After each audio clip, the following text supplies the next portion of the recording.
Dilip Kumar, Part 2. It was not for nothing that Dadi was referred to as the Iron Lady. She had a commanding air about her, which my eldest sister Sakina Appa inherited genetically.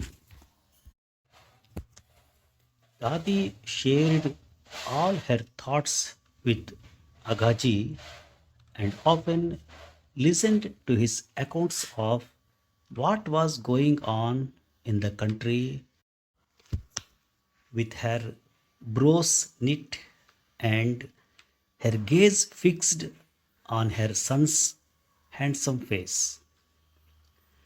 It was a daily routine when he returned home from the market. He always went straight to Dadi, who would be waiting for him in her room, rocking majestically in the wooden armchair that was exclusively reserved for her use.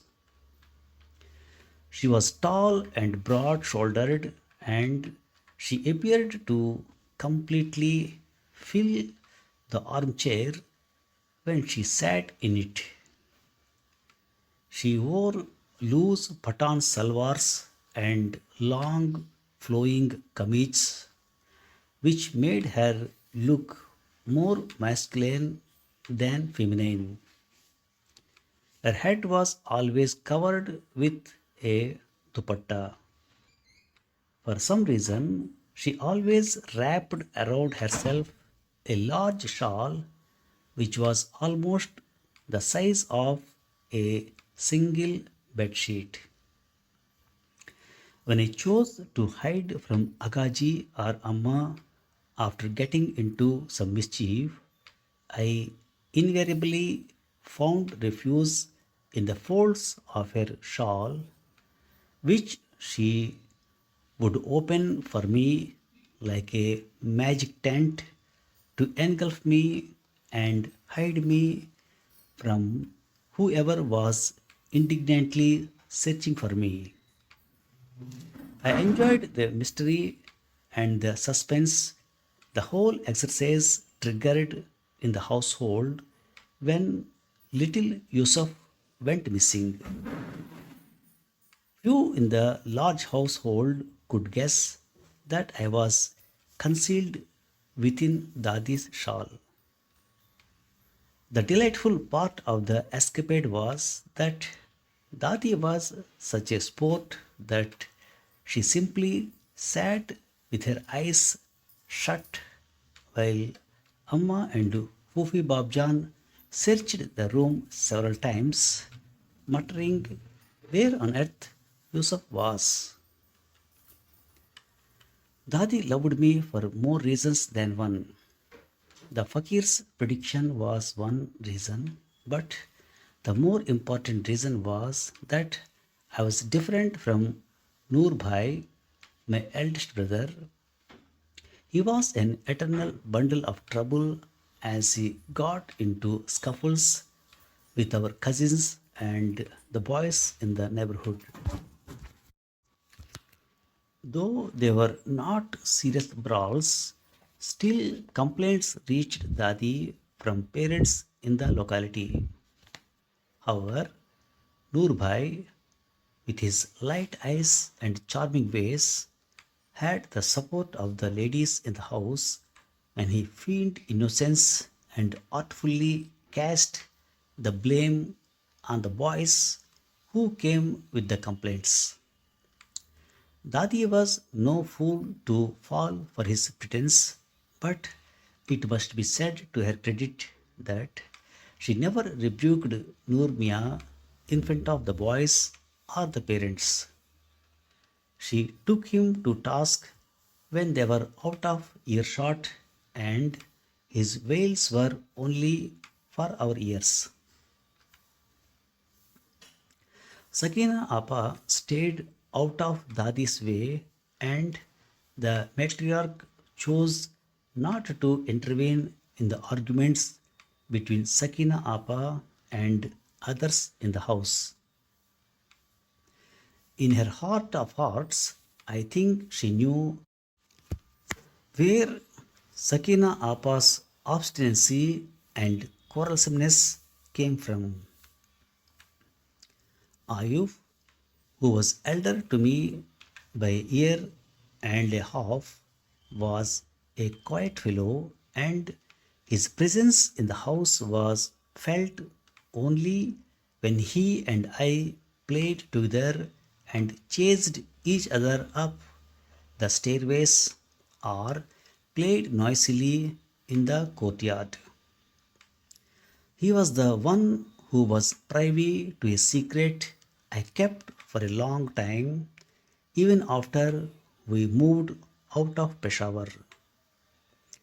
I was once told by my paternal grandfather, that is Dada, that I could keep coins that I wished to save inside a crevice where a tile had partially come off beneath the staircase. Dada had made up the story that the crevice had the magic power to double the coins and create a fortune for the one who kept it a secret and placed the tile back over the crevice with a wish to let them grow. I had listened to Dada's story with a sense of awe and thrill, and so had Ayub. Together we had pulled off the tile when no one was around, and I had buried a couple of coins in the crevice reverentially. Dada had told us that we should let the coins be for as long as we could to let them multiply. If you keep opening it, the magic will cease. He had told us ominously, without batting an eyelid, in a hoarse whisper, his face taut with a serious expression.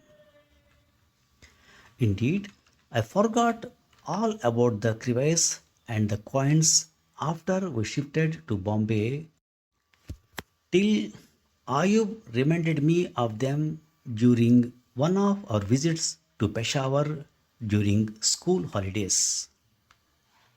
The sizzling story still had its credibility, even though by then Dada was no more and a mound of dust and heaps of unwanted things had covered the area under the staircase. Ayub and I had tiptoed in the dark one night and unearthed the hidden coins only to realize that it was Dada's fable to entertain us and nothing more. We felt awful not because the coins had not doubled, but with the realization that Dada was not there to laugh with us and stroke his flowing beard and tell us with his sparkling beady eyes how he had fooled us.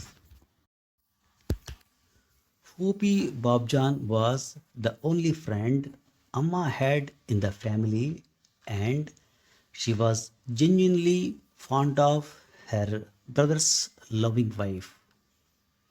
She lived in the rear side of the house, which was skirted by a canal full with flowing water beyond the large courtyard and the expanse of vacant land stretching up to the walls of other similar houses on that side.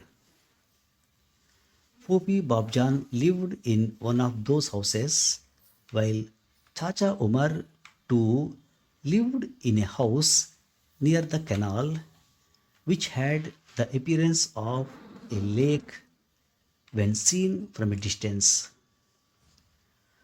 Though they had their own residences, They were almost always with us in our house, which was a large two storied, well constructed dwelling put together by men whose sole concern was to provide security to the occupants from the harsh variations of the climate and from petty thieves.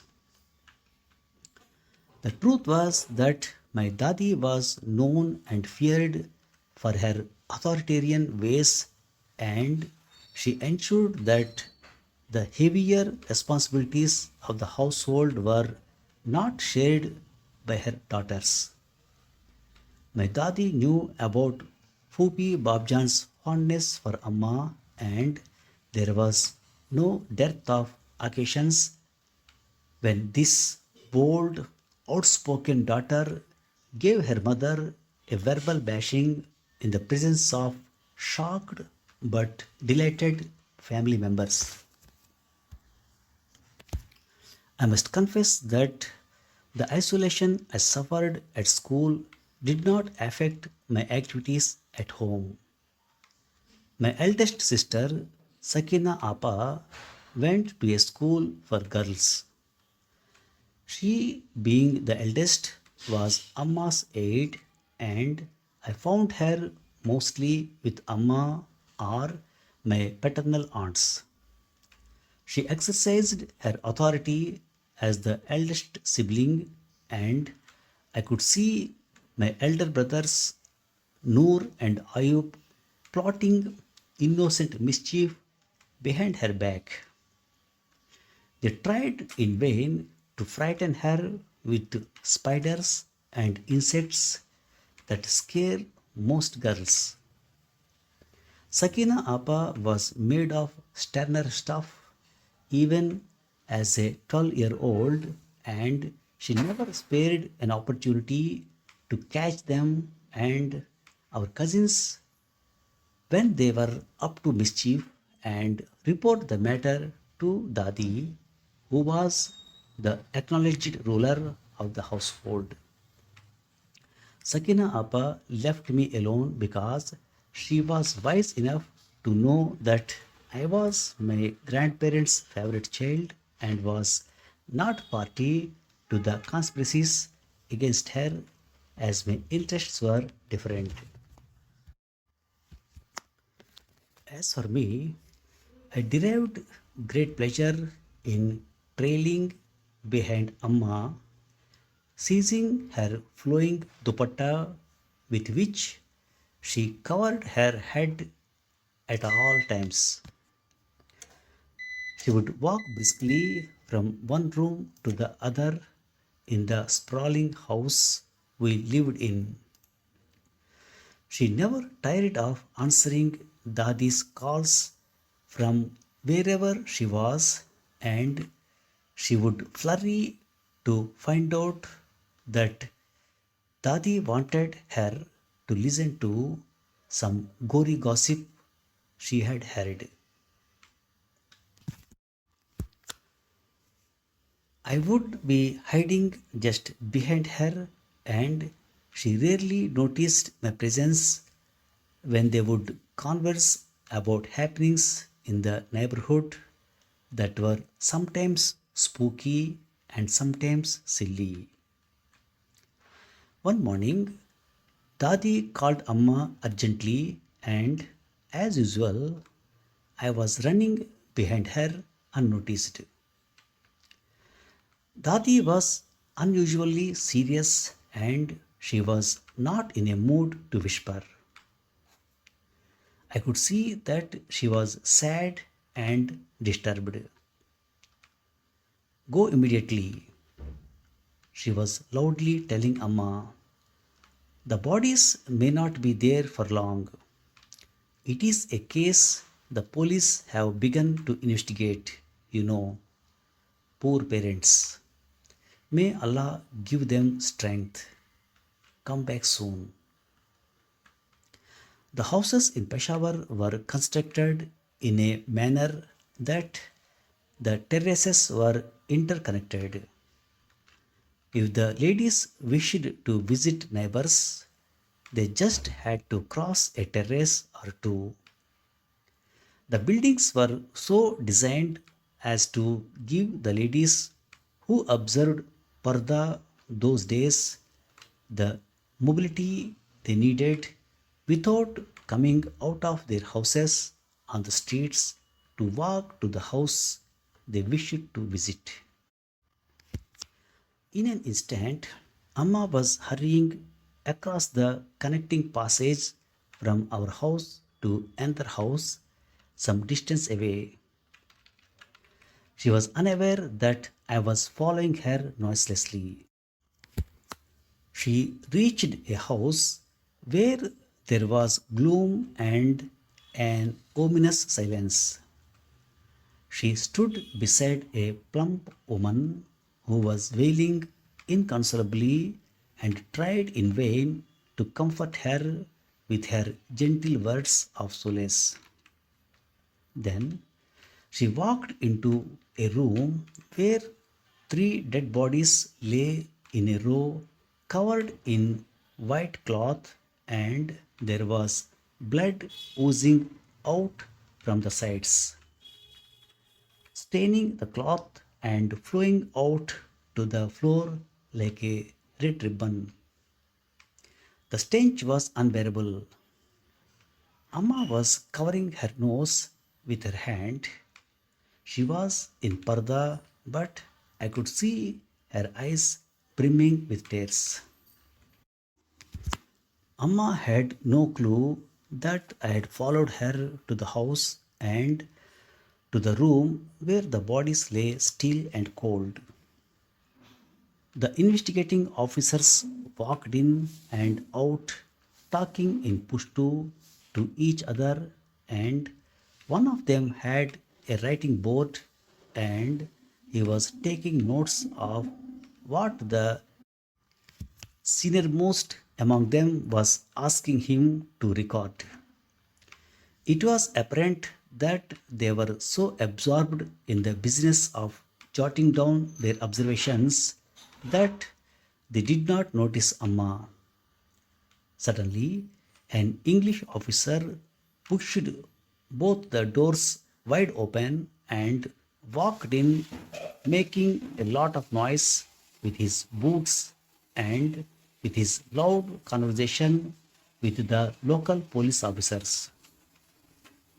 I was completely engrossed in the movements of the uniformed men, especially the way they walked, talked, and grimaced at the sight of the dead bodies. I did not notice Amma's absence or realize when she had slipped out of the room. The Englishman walked out with the local policeman following him, and suddenly the door slammed shut, and I found myself alone in the room, crouching behind a table not far from the bodies. Terror and panic gripped me as thoughts began to whir in my mind about the possibility of spending the night in the room if no one came to know that I was trapped inside. I reasoned with myself that even if no one else missed me, surely my Dada and Dadi would notice my not being in the living room when the family gathered at home in the evening for tea. The high tea every day in the living room was an elaborate affair, and as the evening passed, I did not miss my chance ever to take a ride on Dada's back while he moved on all fours pretending to be a horse. It was his way of entertaining the grandchildren, and since I was his favorite, I got a longer ride and he did not mind my holding on to his beard with both my hands. It was a confronting thought, but then who knows? I thought to myself, it may just happen that Dada may not be at home for the tea gathering and Dadi too may not be in the room for some reason of her own. Who will miss me then? Surely not Amma, because she would be too preoccupied with the preparation of the snacks and the tea in the kitchen. The more my mind worked, the more frightened I became, and though the room was not cold, I found myself shivering slightly. The window of the room was open, and the wind unexpectedly blew the white cloth away from the face of one of the victims. He was a youth I had often seen in the marketplace, and it was chilling to see his ashen face. I felt for a moment that his eyelids moved, and I would have screamed if my throat had not run dry and my voice had not been stifled by the dryness. The only thing I could do was pray and pray as hard as I could. Just then, the door opened with some force, and the same English officer barged in. His eyes fell on me now. He stared at me and then shouted, "Who is this boy? What is he doing here?" I was now shaking with fear. Two policemen came up to me and physically lifted me and took me out. It was still bright outside and I felt relieved. There were men standing in the corridor who recognized me as the son of Sarwar Khan.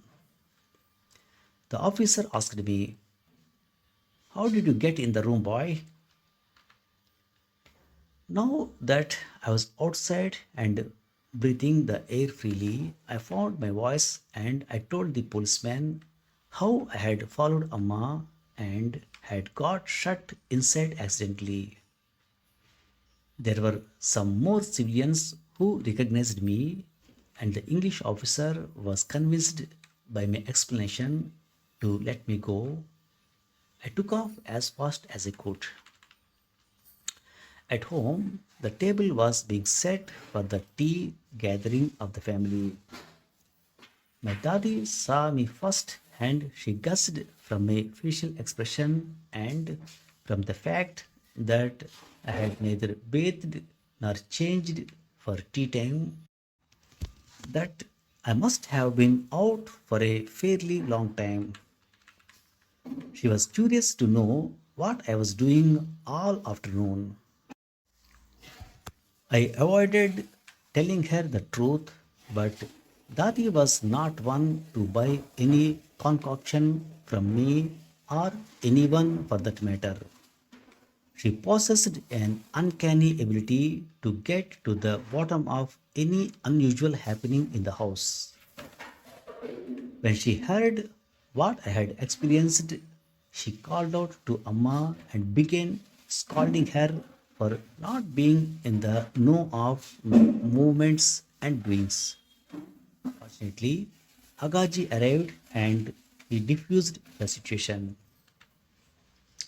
At tea, the talk was all about the brothers who had got into a physical encounter with men of a family that had a score to settle with the elders of the boy's family.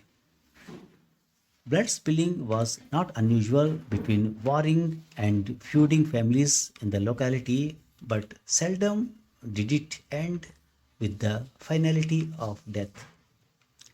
A normal Pathan family comprised at least a dozen children, and it was not such a big loss when one or two sons died in such encounters. Quite practically, the parents consoled themselves that they still had sons who could be counted upon as sons. As a matter of fact, the quick arrival of offspring one after other at intervals of 2 years was a must in a Pathan's family for this very reason. On most days, when the family gathered for tea, it was a pleasant occasion with the ladies sitting together and making meaningless conversation and the men indulging in serious discussion.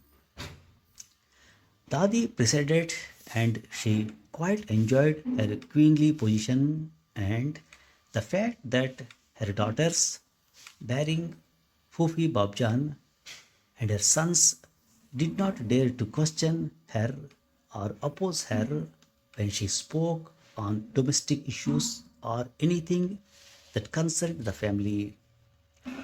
It pained me to see Amma not at the table but in the kitchen making pots of tea on clay stoves, emitting fire and smoke, and made her feel uncomfortable and breathless at times.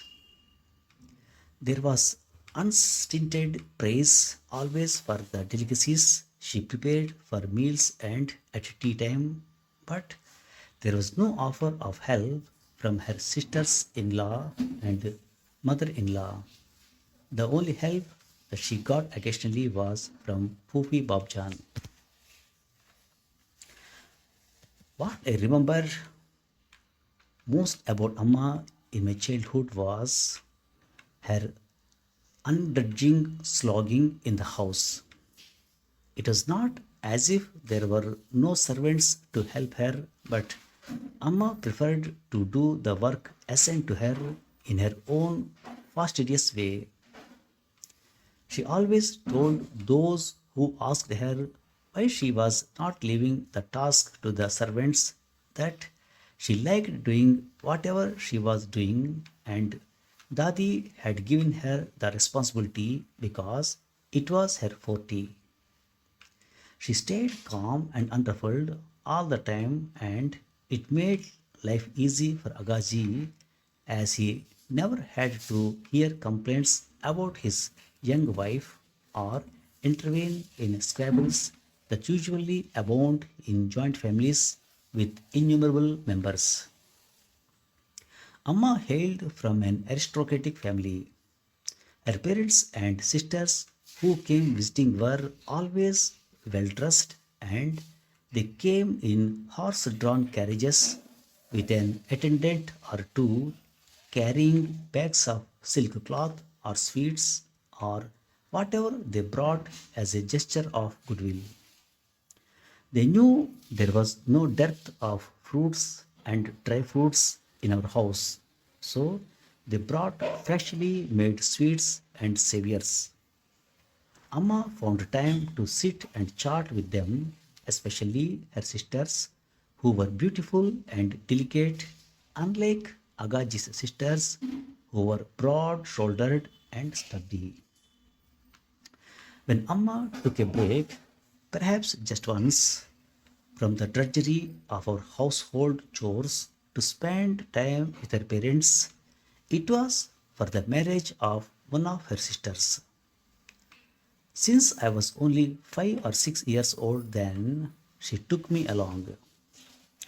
I did not know about my going with her to her mother's house till I returned from school and I heard Dadi telling Agaji that he and Amma should take extra care of me and not let me go out with other children. She reminded them of the fakir's words. I was no doubt delighted at the opportunity I was getting to undertake a short journey with Amma and Agaji, but I shuddered at the thought that I would stand out in the crowd with my forehead covered with soot. It was Fufi Babjan who came to my rescue and quietly advised Amma to spare me the humiliation, at least for the time I was in her own parental domain. I had such a wonderful time being an unobtrusive little observer of all the gaiety in the quarters of the sprawling house exclusively occupied by the women who had come to attend the wedding as well as the daughters and daughters in law of the house. It was a sharp contrast to the dictatorship I was familiar with in the house I had come from. My Nani and Nana, that is, maternal grandmother and grandfather, were anything but severe, and for the first time, I was seeing Amma being attended to and given the rightful position at the table during meal times. It gave me great happiness to see Amma laughing and being very much a part of the merriment that was going on continuously till it was time to hit the beds covered with silk quilts. How I wished Amma could get the same carefree life back at the house she returned to as soon as the festivities of the wedding were over. I returned with all the black streaks on my forehead, much to Dadi's pleasure and triumph that her orders had been obeyed. Without a murmur or even the slightest sign of resentment, Amma resumed her chores in the kitchen. I went back to school and neither Agaji nor Amma noticed that I was becoming an introvert. I was filled with a deep sense of unworthiness and loneliness. I waited to get back home where I took refuge in the security of Amma's gentle, comforting presence. In retrospect, I feel there was a divine purpose in the episode of Dadi blindly believing the fakir and giving me the ugly appearance that made me the butt of unpleasant remarks in the school. It was the pain I endured as the alienated child in school that surfaced from my subconscious when I was playing the early tragic roles in my career, and I had to express deep mental agony of those characters.